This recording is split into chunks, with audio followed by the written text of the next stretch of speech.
দুঃখের কথা যার কাছে আমি বলতাম, আমার কলিজার টুকরা প্রিয়তমা খাদিজা দুনিয়ার থেকে বিদায় হয়ে গেল।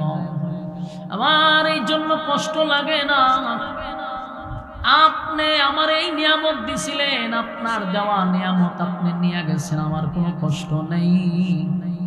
সাহাবায়ে কেরাম ঈমানের জন্য মাইর খায়, রক্তাক্ত হয়, এই জন্য আমার কষ্ট হয় না। আপনি বলছেন যদি তারা এই হালতে দুনিয়া থেকে বিদায় হয়, শাহাদাত বরণ করে, আপনি জান্নাতুল ফিরদাউস তাদেরকে দান করবেন। তাই আমি এই জন্য কান্দি না।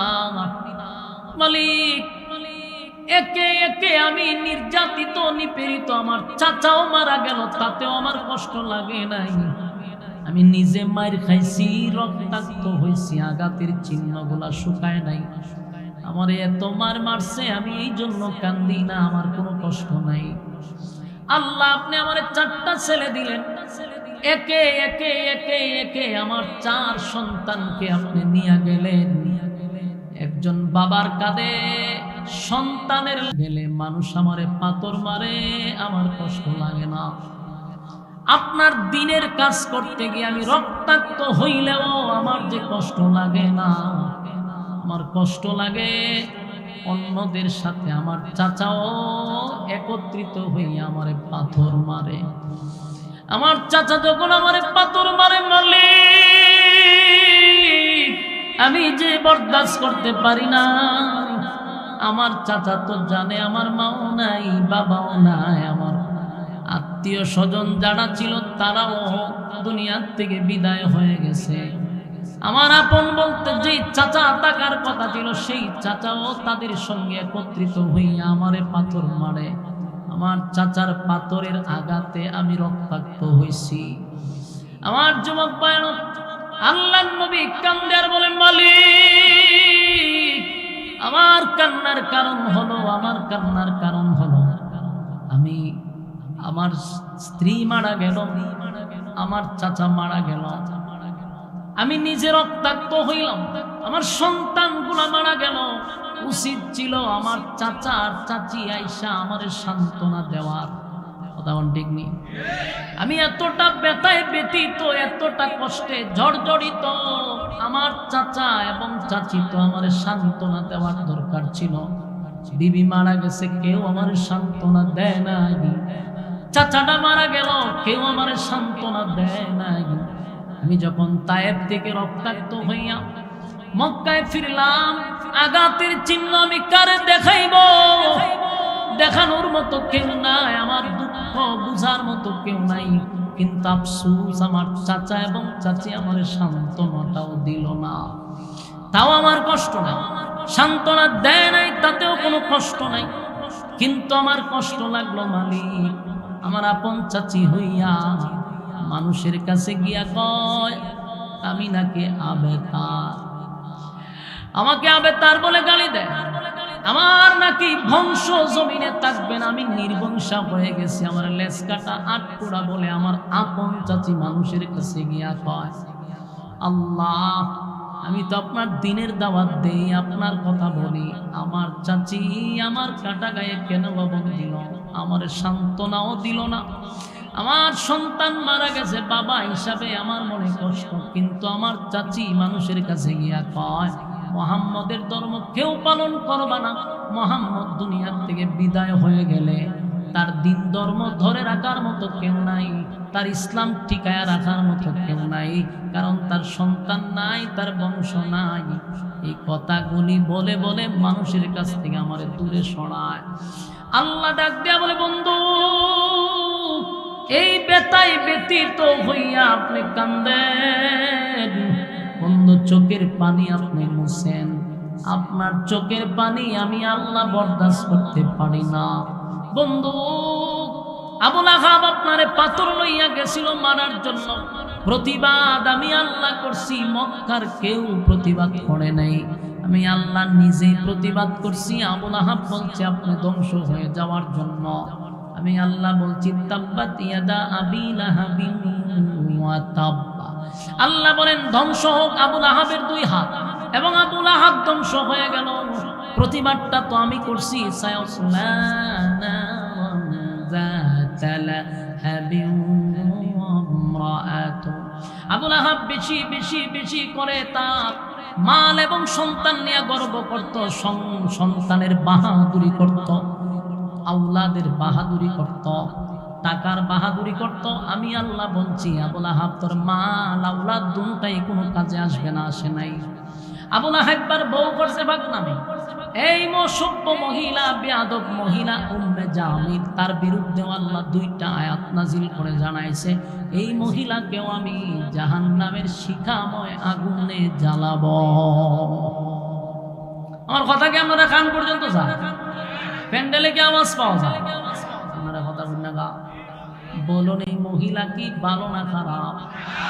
সাধারণ খারাপ না চূড়ান্ত? এই মহিলা পৃথিবীর ইতিহাসে সবচেয়ে জঘন্যতম মহিলা।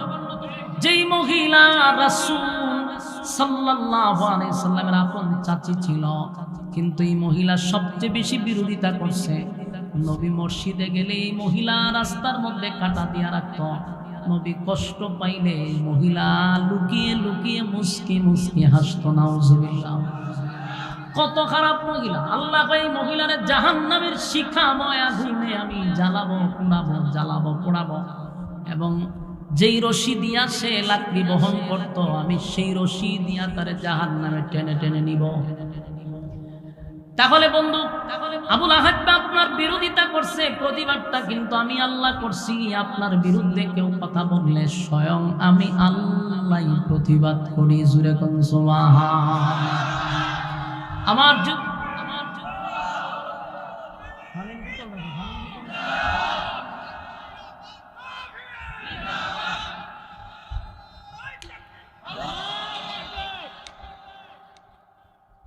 যতবার বিরোধিতা করছে, প্রতিবাদ কে করছে? এজন্য সাবধান, নবীর অপমাননা হয় এমন কোন কাজ যেন আমাদের দ্বারা না হয়। যুদ্ধ আল্লাহ নিজে ঘোষণা করছে। যতবার নবীর বিরুদ্ধে কেউ কথা বলছে, প্রতিবাদ স্বয়ং আল্লাহ নিজে করছে। আল্লাহ নবীর সান্ত্বনা দেয়, বন্ধু কান্দেন না। কেন কান্দেন? প্রতিবাদ আমি আল্লাহ আপনার পক্ষে হইয়া করছি, কান্দেন না। নবী কান্দে আর বলে, মালিক আমি তো এই জন্য কান্দি, আমার আবে তার বলে গালি দেয়। নিজের মানুষ যদি এমন অপপ্রচার করে, আল্লাহ আমি কালেমার দাওয়াত লইয়া গেলে মানুষ যদি আমারে কয় তুমি না নির্বংশা, তুমি না আটকোড়া, তোমার আপন চাচি বলছে, সেই দিনের দাওয়াতে যেন আঘাত না হয়, মাঝখানে যেন বাধা না হয়, সেই ব্যথায় ব্যতীত হইয়া আমি কান্ধি। আল্লাহ তখন বন্ধুরে খুশি করার লেগে নবী চতুর্দিক দিয়া যখন ব্যথায় ব্যতীত, চতুর্দিক দিয়া আঘাতপ্রাপ্ত স্ত্রী চলে গেছে, চাচা চলে গেছে, সন্তানগুলা বিদায় হয়ে গেছে, তায়েফের ময়দানে রক্তাক্ত হয়েছে, সাহাবায়ে কেরাম নির্যাতিত হচ্ছে, নবীর উপরে অপবাদ চলতেছে, গালমন্দ চলতেছে, সমস্ত আঘাতের পরে আমার আল্লাহ নবীরে এমন খুশি করা করছে। সুবহান আল্লাহ। কই বন্ধু, আমি আপনাকে আজকে এমন একটা জিনিস দিলাম, আপনার শানে আমি আল্লাহ একটা সূরা নাজিল করলাম। সূরা কাউসারকে বলা হয় শানে রাসূল সাল্লাল্লাহু আলাইহি ওয়াসাল্লাম। নবীর শান মান মর্যাদা নিয়ে এই সূরাটা আল্লাহ নাজিল করে বন্ধুরে খুশি করে দিল। আল্লাহ বলেন, বন্ধু আপনার 4টা সন্তান আমি নিয়ে গেছি, বালেগ হওয়ার আগেই দুনিয়ার থেকে আমি নিয়ে গেছি। বাবা হিসাবে আপনার মনে বড় কষ্ট আছে না নাই? যতই হোক বাবা তো একটা দুইটা নয় গো, নবীর 4টা ছেলে ছিল, একে একে সব ছেলেগুলাকে বালেগ হওয়ার আগে নিয়ে গেছে।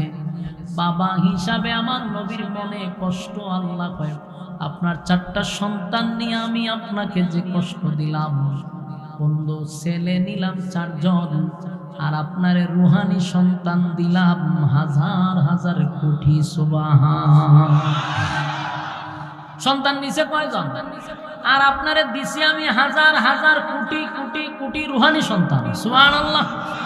আপনাকে আমি রুহানি সন্তান দিলাম, নিলাম তো 4 জন, দিলাম তো লক্ষ কোটি। বন্ধু চিন্তার কোনো কারণ নাই। আর 4টা সন্তানকে নিছি বন্ধু আপনার সম্মান বাড়ানোর জন্য। সন্তান নিয়েও আপনার সম্মান বাড়াইছে। সন্তান নিয়ে কেমনে বাড়াইলো? কারণ আমাদের নবী হলো সমস্ত নবী কুলের সম্রাট। বরং সমস্ত নবী কুলের সম্রাট। এই নবীর পরে কোন নবী নাই গো। আমার নবীর আল্লাহ পাঠাইয়া নবুয়তের দরজায় তালা মারছে, আর কোনদিন পৃথিবীতে নবী রাসূল আসবে না। তাহলে আমার নবী হলো শেষ পয়গম্বর। এখন ছেলে যদি বালেগ হয়, বালেগ হওয়ার পরে আল্লাহ যদি ছেলেরে নবী না বানায়, তাহলে বাবা হিসাবে এখানে নবী ছোট হয়।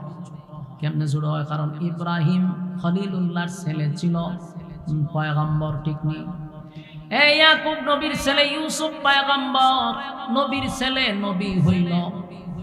এরকম ভাবে দাউদ পয়গম্বরের ছেলে সুলাইমান নবী ছিল। তাহলে অন্যান্য নবীদের সন্তানরা যদি নবী হইতে পারে,